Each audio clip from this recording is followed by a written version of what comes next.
I'd now like to open our next panel session for today, and this panel session is taking a much more a wider lens view on looking more internationally beyond European borders, looking at the transition happening beyond the EU, what we can learn from this, innovative approaches towards sustainability and resilience. And for that, we're bringing in views from the US, from Asia, from Israel, and also from this side on the EU. And so I'd like to welcome to the stage Arveia Mariani, who is a partner and board member of a management advisory company, Brains Capital, and also technical director for the Regenerative Society. So Arveia, welcome to the stage. I'd also like to welcome Julie Vermooten, who is chair of the Agri-Food Committee at AmCham EU, and also director of Europe Public Policy and Government Relations at MSD Animal Health. So Julie, welcome. We've also got with us Felix Collins, who is founder and CEO of Full Circle Biotechnology. And we also have Anna Euler, who is a business executive director at Embrapa, which is Brazil's agriculture research corporation. So welcome to everyone. We're actually going to kick off the session with a short video message from a panelist that was unable to attend. That's Nir Goldstein, who is CEO of Good Food Institute in Israel, who was sadly not able to join us due to the issues happening there. But we do have a video message from him. So let's kick off with that one before we move to our panel. I'm hoping it will pop up. Hello, my name is Nir Goldstein. I am the CEO of the Good Food Institute in Israel. I am so sorry I could not be there with you today, and I would like to thank the team of the EIT Food for inviting me and for allowing me to be with you today via video. So let's talk about food system innovation and the Israeli case study. But before, I just want to make sure that you all know the Good Food Institute, GFI. We are an international non-profit organization working to promote alternative protein mainly. We work with policymakers, with scientists, and with corporates and startups all around the globe. And again, we promote alternative proteins, namely plant-based, fermentation-derived, and cultivated products. And in this specific field, as you may know, Israel is indeed one of the world's leaders. In the last 3 years, Israel has accumulated more than $1 billion in investments in startups of alternative protein.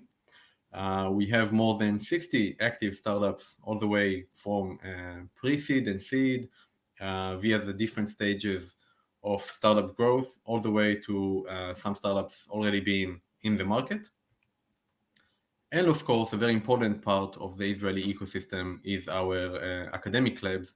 We have more than 65 academic labs around the country actively researching alternative protein studies, as well as more than 200 academic labs that are looking into entering this field nowadays.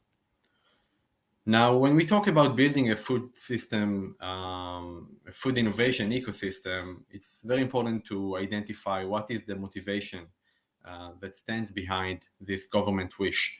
And you can have multiple motivations at the same time. It could be sustainability and biodiversity and economic motivation. It could be food security. Nowadays, it's very strong, of course, and antimicrobial resistance or others. And once we identify this motivation, that, of course, will help us put together a very clear vision and strategy for what we want to do.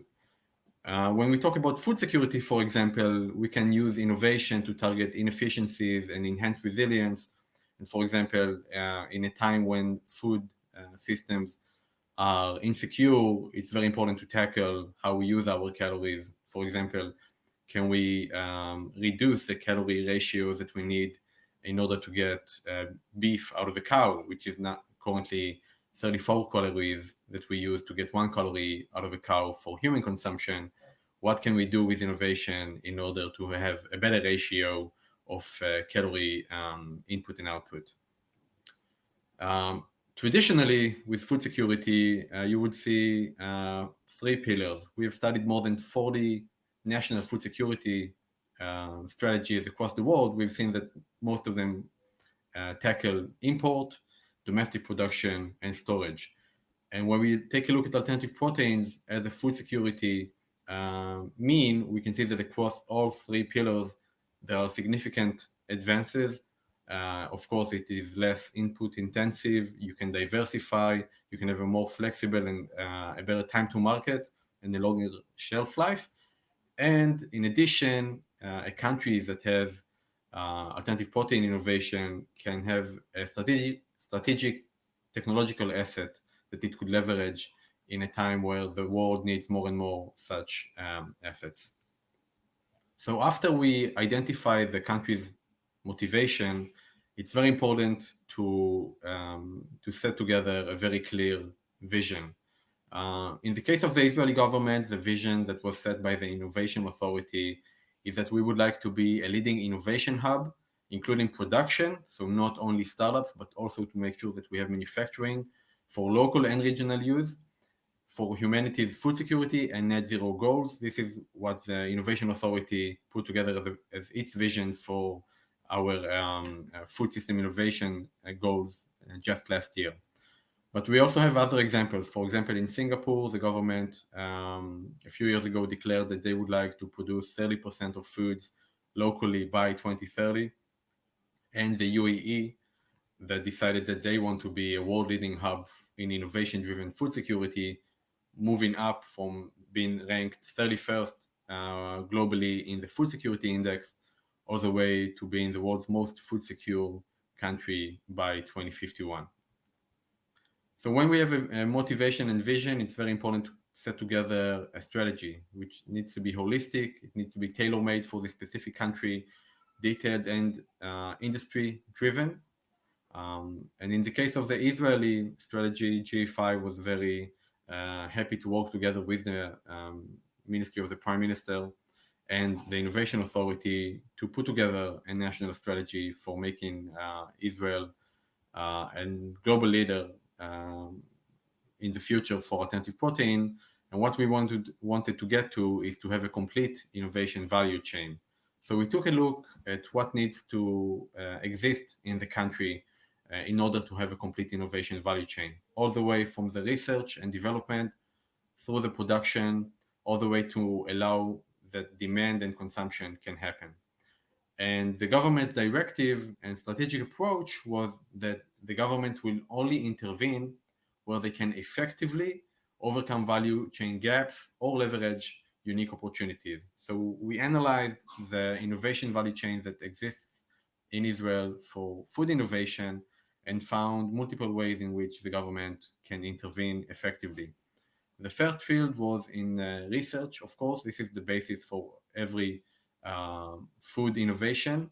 And we set together a mission to get to over 200 active PIs in the next 3 years or so. As I mentioned, currently we have about 60 active researchers in the field.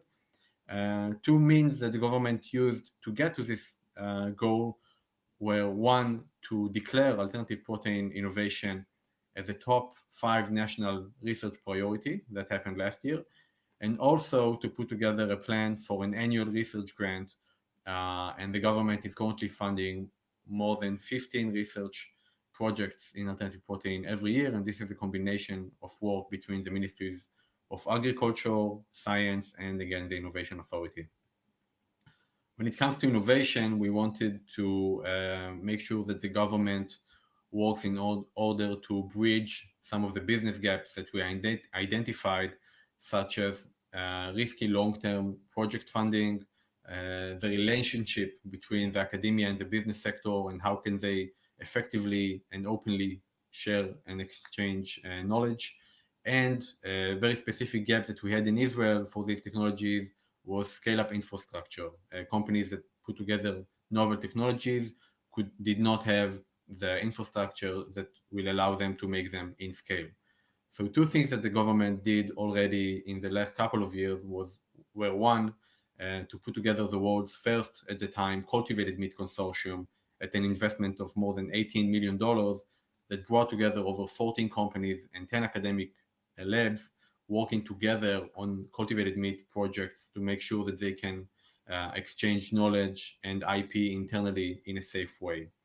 A second project that was put together by the government in order to bridge those gaps is a bid for a fermentation scale-up infrastructure with an investment of over $14 million again, to allow the early stage startups that have an innovative fermentation-derived product to scale up locally and to bridge, again, this gap. And the third gap that we identified in the go-to-market of these products, again, we don't only want to have research or startups in the country, but we also want to make sure that there can be effective manufacturing and consumption. Well, of course, this is where one of the things that came up were regulation. With regards to novel foods, Israel never had a local ability to approve, from a regulatory perspective, novel food applications. We always relied on the FDA or EFSA. And for that, the Israeli Ministry of Health put together an independent novel food regulation framework and capabilities to make sure that products that are developed in Israel can also be regulated for the first time locally and go to market locally if this is what they wish to have. And for the next 5 years, the Israeli government put together a new 5-year national policy plan that is aimed to, again, enhance and grow our food innovation ecosystem. And the government expects that if this plan is conducted successfully, then Israel will see more than 300 new startups being formed. They will create, together with the industry opportunities and manufacturing that will happen, more than 50,000 jobs, which is a lot for a small country like ours. The government's investment is expected to be around $100 to $300 million, but the return in taxes over a decade is expected to be $8 billion. So a great return on investment for the government for their investment in this field. And of course, the government wishes to integrate its food innovation strategy into the government's sustainability and food security plans. So this was very, very brief. And again, I'm so sorry I couldn't be there with you now, but I hope that I will be there with you next time. If you would like to learn more, you are very welcome to access the GFI website at gfi.org or the GFI Israel website, gfi.org.il. We have plenty of resources to discuss in depth what I shared with you very briefly. Thank you for the opportunity, and I hope you enjoyed the conference.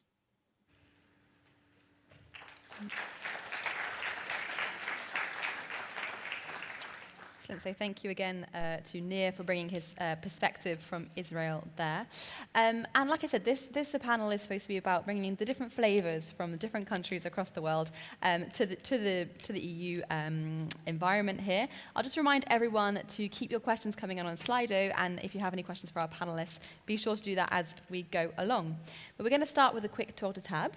And this is your moment to really explain who it is that you are, what it is that you do, and a little bit about the flavor from your experience. So, you know, what you've experienced, any specific approaches you want to pull out from your experience, from your countries that you work in, maybe a main challenge that you face, and maybe how you overcame that. So let me start here, and I'll work my way down.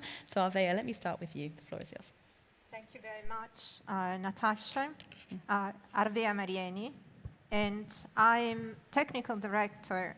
I serve as a technical director for the Regenerative Society Foundation. What is that, and why are we here? Mostly, I've got other roles, but I believe that this is probably the most relevant for our conversation today. We are a foundation established by businesses in 2020.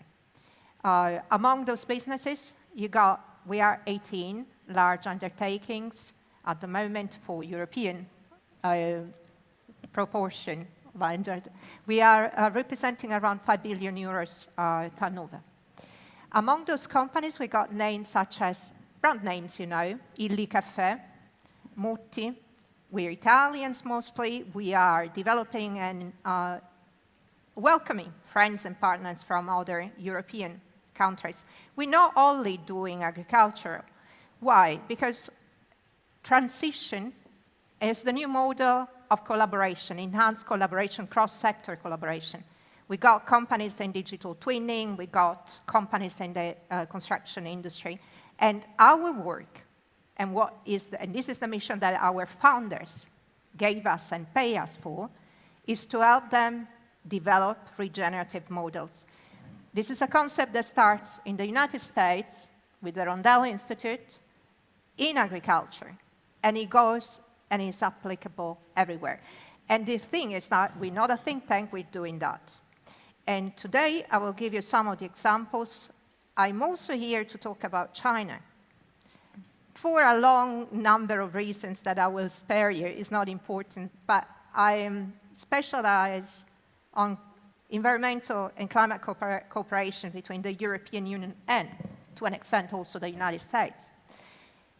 And they asked me to discuss how this change is being addressed in China.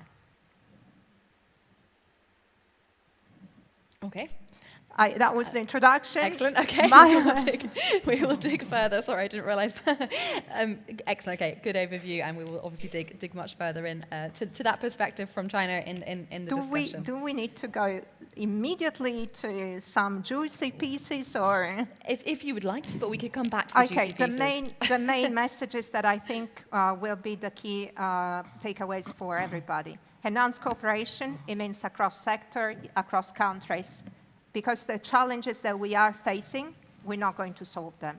Coming to the presentation that I really appreciated from a perspective of policy, a couple of answers for the agricultural sector, because you transfer from similar redesign of markets, come from other experiences.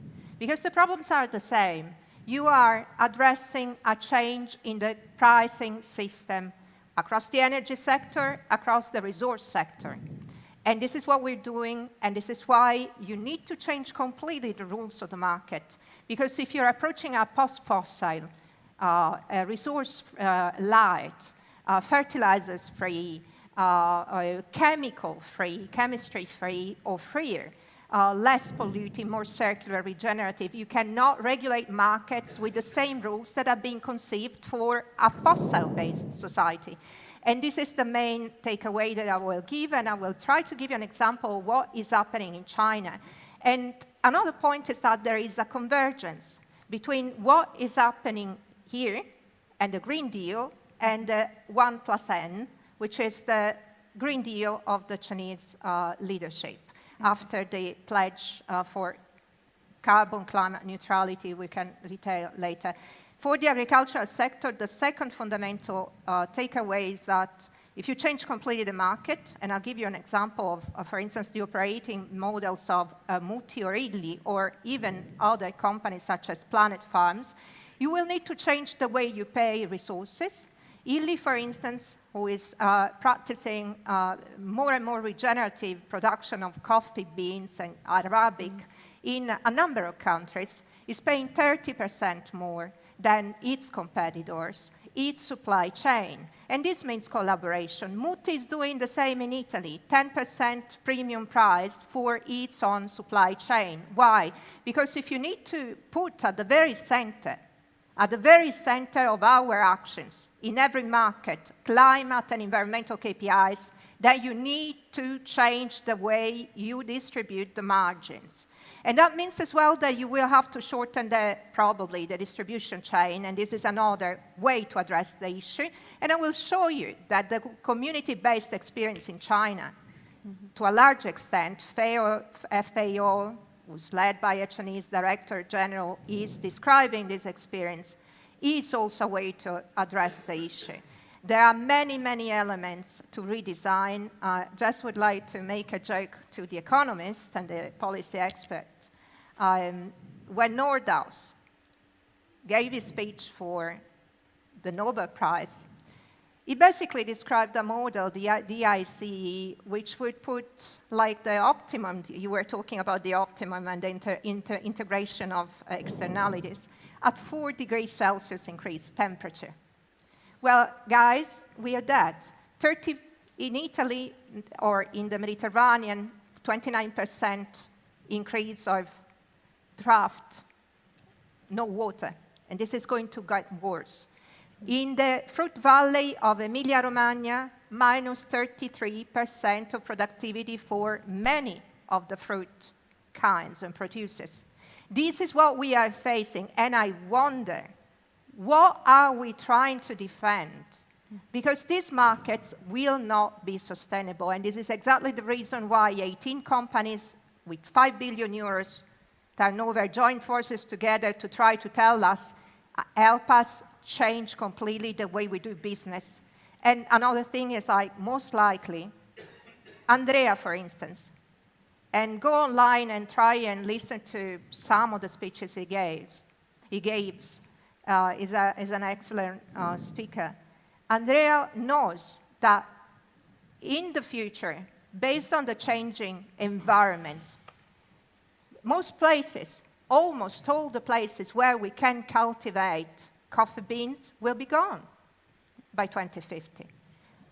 Therefore, you need to start imagining different ways, even to produce the molecules. That's the place for innovation. Another one of our members is Planet Farms, which is doing vertical farming, hydroponic. Obviously, you need to take into account the life cycle, the last element, the key takeaway, and then I go because it's getting very long.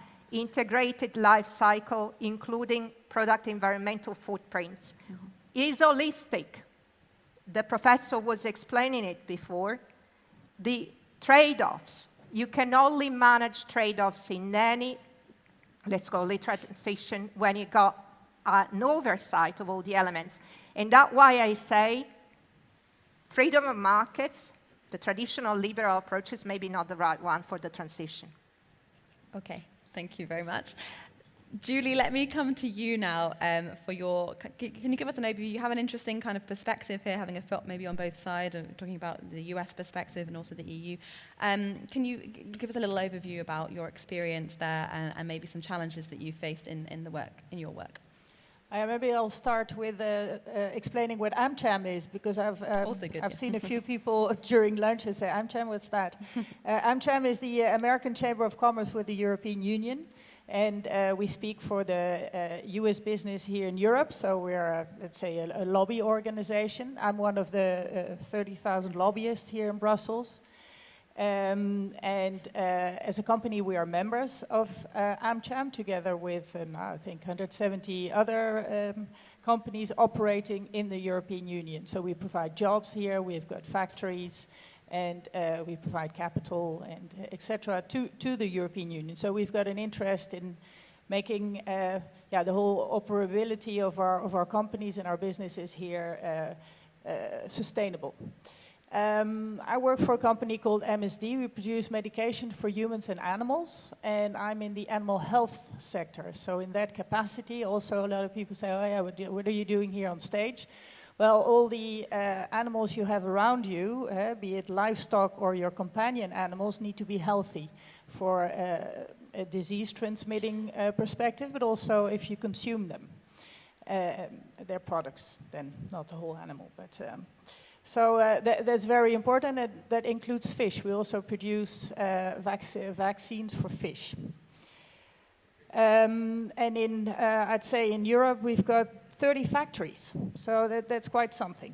But it's not about my company, it's about the Agri-Food Committee of the American Chamber, which I represent here. Here we've got members like Coca-Cola, Syngenta, Cargill, and we tackle a lot of broader issues, but also things like deforestation, the Common Agricultural Policy, food security. We had a huge event yesterday together with the US mission, so that's the US Embassy here in Brussels, and it was really good to exchange, and NGOs also to exchange on food security, which is, I think, also one of the big topics during your interventions here. The main thing in our work is that we see food as a strategic good, and that's often underestimated, and I'd like to place that on the agenda when I've got colleagues from other companies like Boeing or like AT&T or Caterpillar. They've got different interests, and often they forget the geopolitical importance of food production. There's a lot of things we do, but maybe you want to have a little taste of what's going on in the US. And as I already told you, I'm not a US specialist. I work for a US company. But what we've seen mainly, it's when the Farm to Fork was presented, and there was a huge pushback from the United States.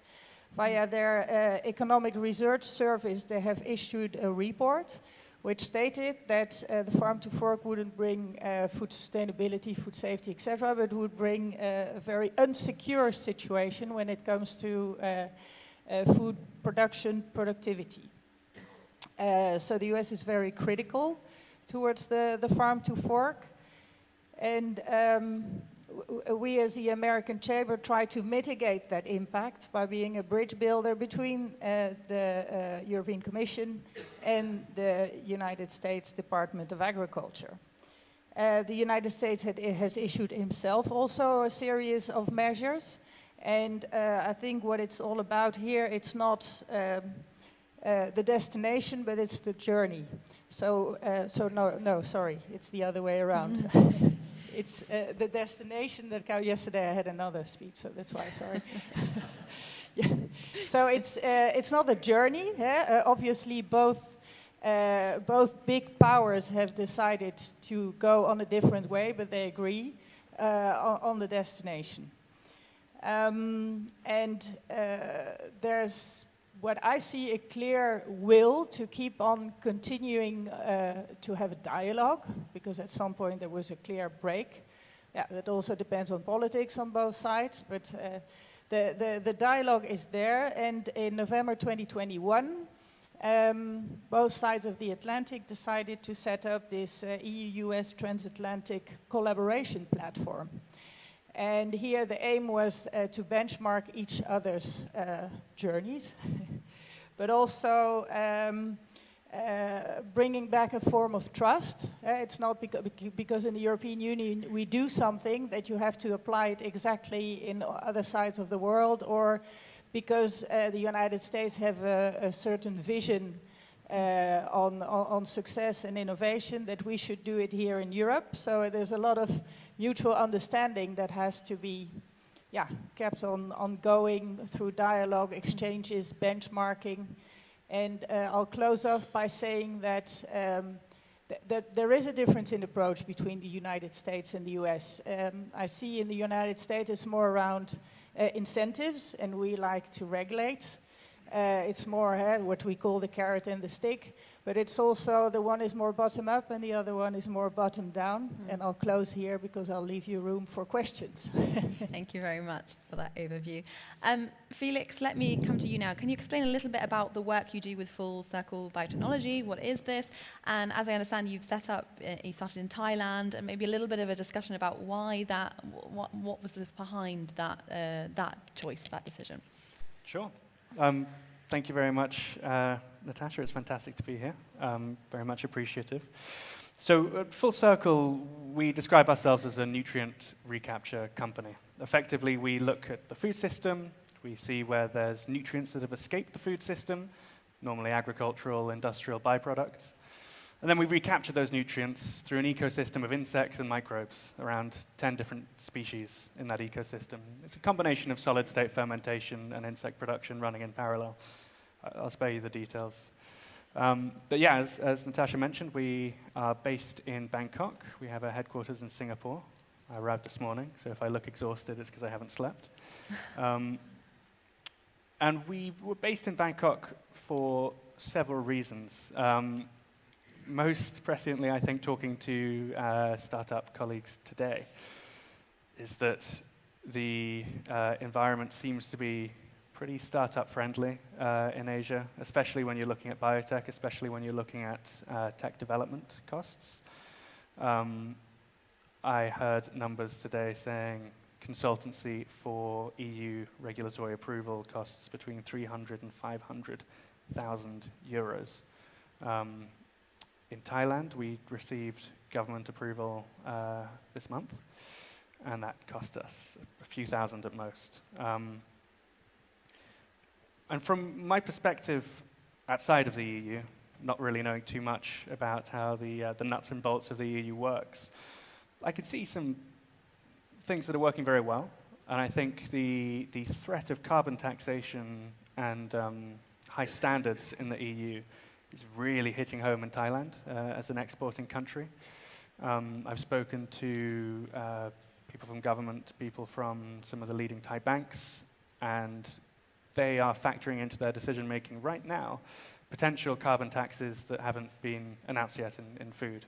Because for an exporting country, a carbon tax can just destroy a national livelihood overnight. So I think that's working really well, and we're seeing a lot of incentives there. I think the big challenge from my perspective, looking at the EU, is something I think a term that Nir used is ecosystem. And Israel seems to develop their ecosystem very well. Singapore does the same. EU, from the protein diversification kind of strategy that I was sent, seems to be trying to integrate systemic thinking into its approach. But I think if you actually look at what the EU is as a big system, and then you look at what the food system is as a massive system, there was a very interesting piece of research that came out just 10 days ago by Wang et al., and that was hailed as a new law of nature. It looked at biotic and abiotic systems and it effectively concluded that the longer a system exists, the more complicated it gets, the exponentially more complicated it gets. And we are starting to see that in food. Protein diversification, but you also can see diversification across fats, across carbohydrates. The complexity of the system is getting noticeable. And the EU being a system, I'm sure you've noticed the complexity increase as well over the past couple decades. But the key challenge, I think, that a smaller country like Israel, Singapore, or even Thailand is more equipped to deal with is being more flexible with complexities increasing. Whereas I think with the tighter approach of the EU, if flexibility isn't prioritized, I think it could be a significant challenge and could see the EU fall behind on its food strategy, certainly for alternative foodstuffs in the decades to come. Okay, thank you. I thought it was interesting the use of the term threat of the carbon taxes. I wasn't sure like, the phrasing of that, what was behind that, if that's the kind of sentiment. And also I'm wondering, are you looking to also come to the EU, to set up in the EU, or you're placed where you're placed? In startups, we talk about customer acquisition cost. If you look at market entrance cost, the EU is possibly the largest in the world. So just on a business perspective, you have to see is the value of the market enough to justify the market entrance cost, and it's not, and it won't be until we enter America, South America, all the other countries in Asia. We are looking at running a pilot in the UK. The UK has a very interesting regulatory environment where it's effectively, because it's so far behind the EU, there's an opportunity to actually lobby and catapult fast and kind of make specific changes faster than the EU, but we're in the very early stage of that strategy. I don't know how successful it will be. Okay, interesting. Thank you very much. And Anna, last but not least, let me turn to you now for your perspective. Can you talk a little bit about your work and the specific approaches from your perspective? Thank you very much for this opportunity to contribute for this important debate on the European food system, to share our experience and perspective. I'm a researcher for Embrapa, currently executive director. The last years I have passed in the Amazon and just moved to Brasilia to place my contribution. So Embrapa is the Brazilian Research Agriculture Corporation that turned 50 years this year, with a tremendous contribution for what is considered a Brazilian agriculture revolution. Our trajectory of Brazilian agriculture has changed a lot since the 70s. Thanks to investments in science and technology, starting from the transformation of acid and poor soils into fertile soils, the tropicalization of varieties of plants and animals, and the development of sustainable production systems, to currently a multifunctional agriculture. European market is pretty much important. It's the second main export destination of Brazil after China. Represents almost 20% of products export, such as coffee, soybeans, meals, corn, among others. So therefore, the transformation of European food system, consumer behavior, and public policies plays a great influence in the Brazilian agriculture system in terms of product origin, traceability, animal well-being, certification, food security, carbon footprint, and so on. So I will try to summarize some of the main ongoing experience of technologies and public policies ongoing in Brazil that may inspire the European Green Deal. Starting with the new program launched by the Ministry of Agriculture, which aims to recover 40 million hectares of degraded pasture lands, to double the Brazilian food production in 10 years, with forest preservation, CO2 emission reduction, job creation, and improving food security, something that's very important for Brazil.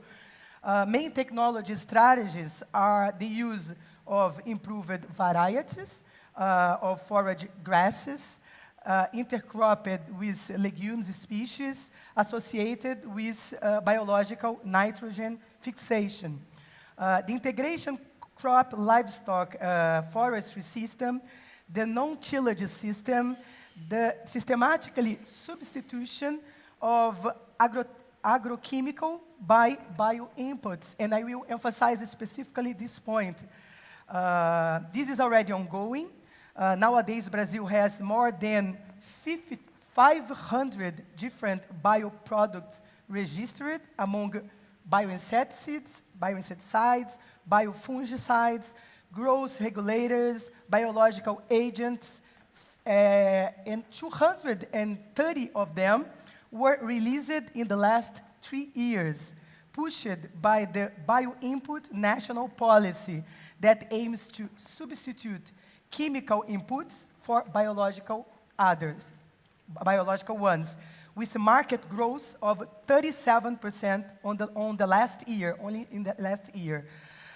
Today, 90% of our soybean production counts with biological fixation. This means 37 million hectares of croplands, with a productivity of 3 tons per hectare.